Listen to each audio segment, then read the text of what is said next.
You cannot enter the world of the jinn, but the jinn can enter your world. And Allah explicitly says this in the Quran, Surah A'raf, verse 27. إِنَّهُ يَرَاكُمْ هُوَ وَقَبِيلُهُ مِنْ حَيْثُ لَا تَرَوْنَهُم.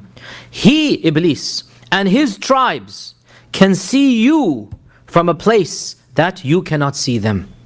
So, any jinn, if he or she wants to, can appear in front of any human, and that is a power that they have that we do not have.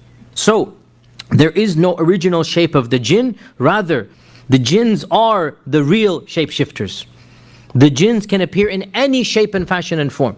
They can also appear in the form of dead people.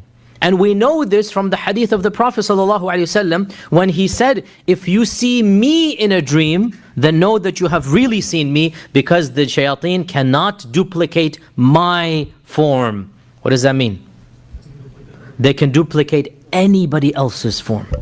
So this leads us to a very important point, and that is that we, and youngsters especially, pay attention to this. We don't believe in ghosts. We believe in jinns. We don't believe in ghosts. A human ghost, we don't believe in that. They will come back and haunt people. No, that doesn't happen. The soul of the human goes to the barzakh. The soul of the human does not and cannot return to alam ad-dunya. We also learn from the seerah that the jinns can come and pretend to be human. And humans won't even know that they're jinns. For example, of the incidents is the night of the assassination of the Prophet ﷺ. When the elite of the Quraysh gathered together and they decided finally, once and for all, we're going to assassinate the Prophet ﷺ. What happens? There was a knock on the door, and an old man from the areas of Najd, from one of the chieftains, he looked like the chieftains of one of the upper tribes, northern tribes, right? And he gave the story that they believed him to be one of the elite. And it turns out that this was Iblis himself. And he was the one who told them the plot of, why don't you send one man from every tribe to simultaneously attack, so that it's complete chaos and no one person can be blamed. You know the story of the hijrah, right? Where did it come from, Iblis? How did it get to their minds? He pretended to be an old man from that region, right? We also learn in the battle of Badr that Allah Azza wa Jal very explicitly says that Iblis came. So what happened? Shaitan pretended to be Suraqa and said, go forth and fight, you will be victorious, and I am a good friend to you. Inni jarul lakum. I'm not going to harm you guys. I'm going to be your protector, don't worry. So this gave them confidence and they left Mecca. And then فَلَمَّا تَرَأَتِ الْفِئَتَانِ. When Suraqa, quote unquote, Iblis now, when quote unquote Suraqa saw the fi'atan, saw the other tribe, and he saw the angel Jibreel come down, and he saw the malaika, he turned around and began to run away. And Abu Jahl stopped him and said, Suraqa, where are you going? You promised you're going to help. And he pushed him so hard that Abu Jahl basically flew in the air, and he goes, Inni akhafullah Rabbal Alameen. You guys aren't going to win, I'm scared of Allah. And he fled. So Allah mentions this story in the Quran. The point or the shahid is what? That Iblis or a shaitan, most likely it is the Iblis here, but Iblis comes on the day of Badr and runs away. So he comes in the form of a man. Also we have the famous hadith in Sahih Bukhari and Sahih Muslim of Abu Huraira, that famous hadith of Abu Huraira, that the Prophet ﷺ appointed him to guard the treasure or the zakat that had come. And lo and behold, Abu Huraira said, I was almost about to go asleep when I heard somebody, slinking around and moving. And I woke up and I saw a poor beggar, taking some money and going away. I caught him. And I said, لَأَخُذَنَّكَ إِلَىٰ I'm going to take you to the Prophet. How dare you steal sadaqah money? How dare you? Have you no shame? So the man begged and pleaded, and he said, I have a large family. And he continued to keep on speaking until Abu Huraira said, I felt so sorry for the guy that I let him go. Right? The next morning, the Prophet ﷺ asked him, how was your visitor last night? So Jibreel informed him. Abu Huraira told him the story. So he said, he's going to come back again, don't worry. So he's going to come again. So Abu Huraira said, Wallahi, this time, khalas, I'm going to, for sure, take him to the Prophet. The next night he didn't sleep at all. He was awake. Lo and behold, he comes, jumps on him, grabs him, and shaitan's sweet tongue works its way. On and on, begging and pleading throughout the night, until Abu Huraira felt so sorry, he actually let him go again.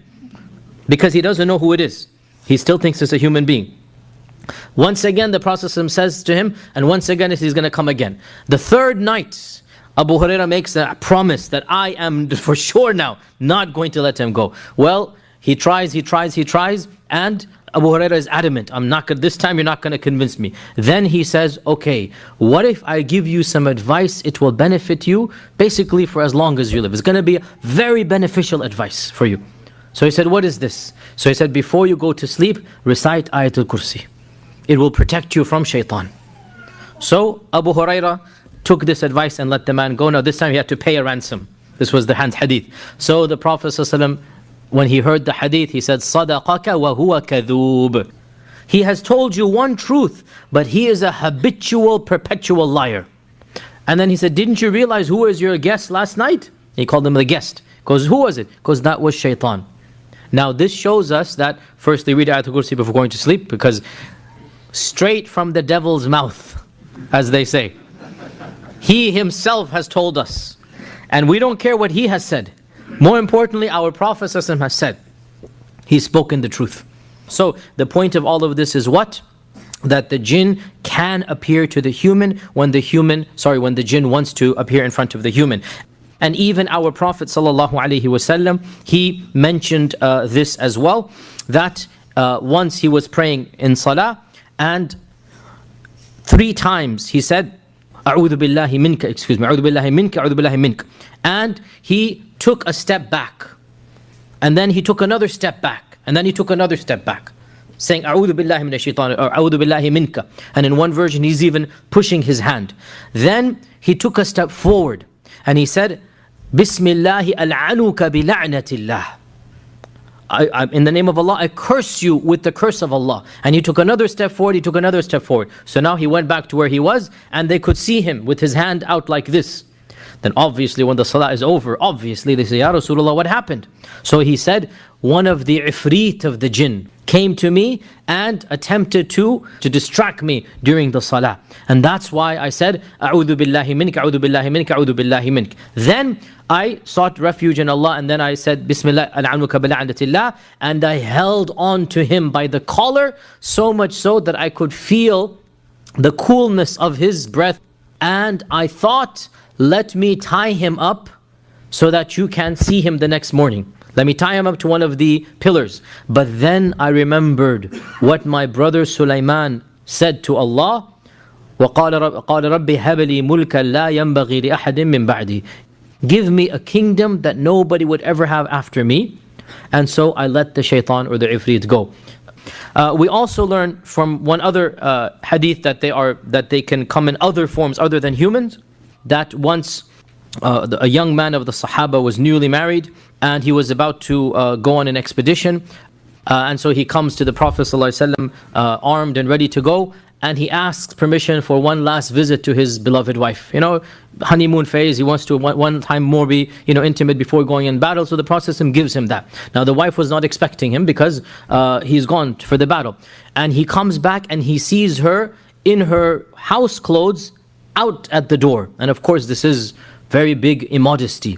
Like you're in your house clothes and you're not wearing the proper clothes and you're outside, and he gets so enraged and incensed that he's almost about to strike her. Like, how dare you? And she says, before you do anything, see what's happening inside.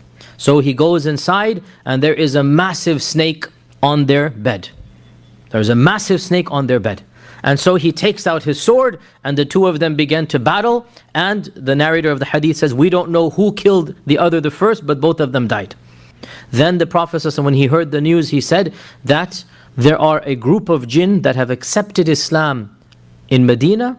So if one of you comes across a snake, then give him, in one version 3 days, and another version 3 warnings before you kill. And then after that you may kill. Now the point here is that the jinn appeared in the form of a snake. And the hadith is in Sahih Muslim. Now this doesn't mean every snake is a jinn, obviously.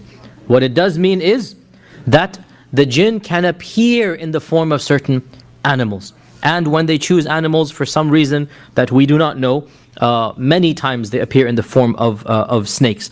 The point being, all of these hadith show what? That the jinns can appear in front of the humans in forms that the humans can see whenever they want to do so, not when the human wants them to do so.